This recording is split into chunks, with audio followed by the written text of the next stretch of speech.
इस सजिए में आप सबको खुश आमदीद। सीधा मुद्दे पर आते हैं। आज हम एक ऐसे मौजू पर बात कर रहे हैं जो थोड़ा अजीब है लेकिन वाकई सोचने पर मजबूर कर देता है। हम देखते हैं कि सोसाइटी किस तरह आने वाले वक्त की अजीम शख्सियात को उनके कामयाब होने से पहले बिल्कुल ही गलत जज करती है।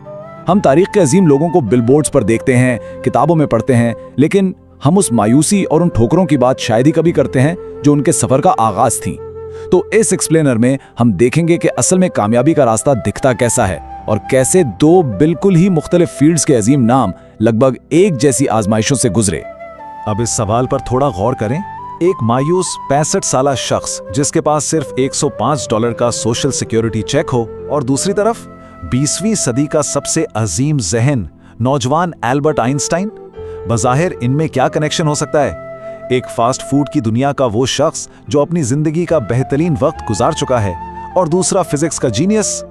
लगता है ना कि इनमें कोई मुवाजना नहीं, लेकिन हकीकत में इन दोनों के इब्तिदाई सफर और सोसाइटी ने इन्हें जिस तरह ट्रीट किया उसमें इतनी ज्यादा मुमासलत है कि आप वाकई हैरान रह जाएंगे। यहाँ इस स्लाइड पर जो बात सबसे दिलचस्प है वो ये है कि इन दोनों शख्सियात को सोसाइटी ने बिल्कुल एक ही अंदाज में रिजेक्ट किया, बावजूद इसके कि दोनों अपनी जिंदगी के बिल्कुल मुख्तलिफ हिस्सों में थे।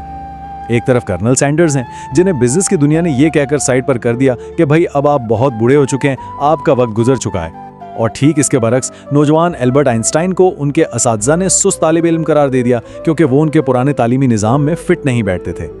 देखा जाए तो तज्जिया निगार और सोसाइटी के ठेकेदार दोनों ही सूरतों में 100% गलत साबित हुए। इन दोनों को आमतौर पर एक ही सख्त लेबल का सामना करना पड़ा, और वो था नकारा या यूजलेस। जब कोई इंसान सोसाइटी के सेट किए हुए रिवायती निज़ाम में ठीक से फिट नहीं होता ना, तो दुनिया फौरन उसे नाकाम समझ लेती है। एक आइकॉन बनने से पहले इन दोनों ने एक लंबे अरसे तक इस फ्रस्ट्रेशन और मायूसी के साथ जिंदगी गुजारी कि भाई बिजनेस और एकेडमिक दुनिया की नज़र में इनकी कोई कदर ही नहीं है। सैंडर्स एक ऐसे सिस्टम में जगह बनाने की कोशिश कर रहे थे जो सिर्फ जवानी और नएपन को मानता था, और आइंस्टाइन एक ऐसे रिजिड सिस्टम के खिलाफ थे जो उनके आज़ाद सोचने के तर्ज को बिल्कुल एक्सेप्ट नहीं कर रहा था। आइए अब देखते हैं कि ये स्ट्रगल आगे जाकर कितनी शदीद होती है। जरा इस नंबर पर ध्यान दें, 1009। ये कोई मामूली नंबर नहीं है। ये असल में उन दर्दनाक रिजेक्शंस की तादाद है जो हार्लन सैंडर्स को अपनी चिकन रेसिपी बेचते वक्त झेलनी पड़ी। सोचिए जरा, उन्होंने नौकरियां गंवाईं, कारोबार डूब गए, और 65 साल की उम्र में वो वापस जीरो पर थे। पूरा मुल्क अपनी गाड़ी में घुमा और उसी गाड़ी की पिछली सीट पर सोए।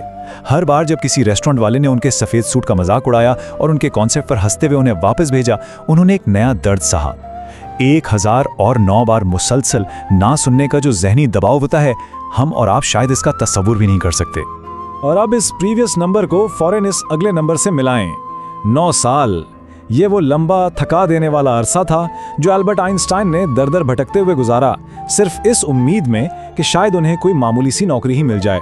इन दोनों नंबर्स को सामने रखें तो क्लियर होता है कि अजीम कामयाबियां वाकई रातों रात नहीं मिलती। चाहे वो सैंडर्स के दरवाजों पर दस्तक देने के 1009 तजुर्बात हों या आइंस्टाइन के नौकरी ढूंढने के 9 साल, असल तैयारी और आजमाइश सिर्फ और सिर्फ साबित कदमी की होती है। इन दोनों ने ऐसी मायूसियों का सामना किया जो किसी भी आम इंसान का हौसला हमेशा के लिए तोड़ दें। तो यहाँ मेन पॉइंट यह है कि रिजेक्ट होने का ये इंतहाई गहरा एहसास इन दोनों के लिए एक जैसा जज्बाती तजुर्बा था, उनके सफर का सबसे निचला मकाम। आइंस्टाइन ने अपनी डायरी में बाकायदा लिखा था, दुनिया को मेरी कोई जरूरत नहीं है। ये उनके सफर का लोएस्ट पॉइंट था दोस्तों, और यकीनन बिल्कुल यही फीलिंग सैंडर्स की भी होगी जब एक के बाद एक उन्हें हर तरफ से इनकार मिल रहा था। ये समझना बहुत जरूरी है कि तकरीबन हर अजीम शख्सियत ने अपनी जिंदगी में एक ऐसा वक्त जरूर देखा है जहां उन्हें एक्चुअली ये लगा कि इस दुनिया को उनकी या उनके काम की बिल्कुल कोई परवाह नहीं। और अब ये स्लाइड देखें। ये टेबल बहुत खूबसूरती से उनके राइज की रियलिटी को वाजे करता है। हम आमतौर पर आइकन्स के बारे में क्या सोचते हैं कि उनका ब्रेक थ्रू कोई मैसिव स्ट्रोक ऑफ लक होगा या कोई $multi-million डील होगी, राइट? लेकिन ऐसा नहीं था। जब सैंडर्स को आखिरकार किसी ने हाँ कहा तो वो कोई बड़ी सरमायाकारी नहीं थी, बल्कि बिकने वाली हर मुर्गी पर सिर्फ एक निकल का छोटा सा मुआयदा था। और आइंस्टाइन वो किसी टॉप यूनिवर्सिटी के चमकते हुए प्रोफेसर नहीं बने थे शुरू में, बल्कि एक इंतहाई मामूली से पेटेंट ऑफिस में लगे थे। ये उनकी बुलंदियों का सफर शुरू करने वाले इंतहाई छोटे और आजिजाना स्टेपिंग स्टोन्स थे। इतने मामूली आगाज और इतनी मायूसियों के बावजूद ये दोनों सरवाइव कैसे कर गए?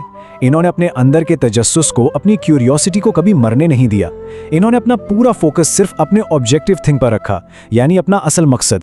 आइंस्टाइन एक बोरिंग सी सरकारी नौकरी करते हुए भी अपना पूरा ध्यान अपने साइंटिफिक कॉन्सेप्ट्स पर लगाए हुए थे, और ठीक उसी तरह सैंडर्स लोगों की बातों और मुसलसल इनकारों के बावजूद सिर्फ और सिर्फ अपनी मुर्गी की रेसिपी पर फोकस करते रहे।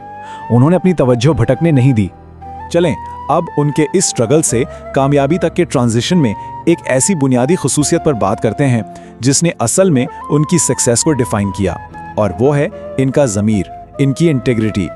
इसका मतलब सिर्फ सच बोलना नहीं है, बल्कि इसका असल मतलब ये है कि अपने आराम या ताकत के हुसूल के लिए अपने तयशुदा मेयार, अपने उसूलों या अपने आने वाले विरसे पर समझौता करने से मुकम्मल इनकार कर देना।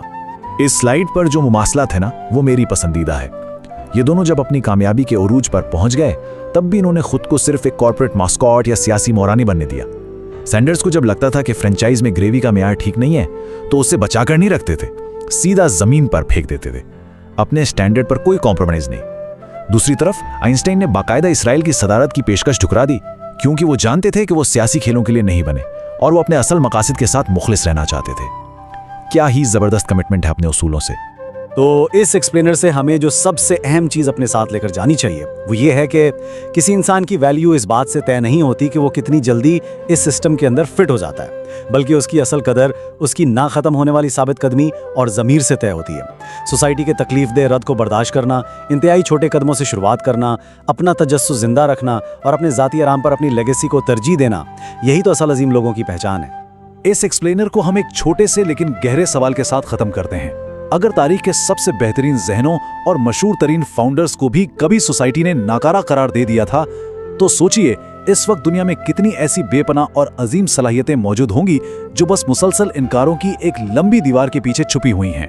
ये अपने आप में एक बड़ी याद दहानी है दोस्तों, कि शायद किसी 100वें या 1000वें इनकार का सामना करना दरअसल एक ऐसा मुस्तकिल विरसा छोड़ने की सबसे लाजमी शर्त हो। हर ना मंजिल का इख्तिताम नहीं, बल्कि एक नई सीढ़ी है।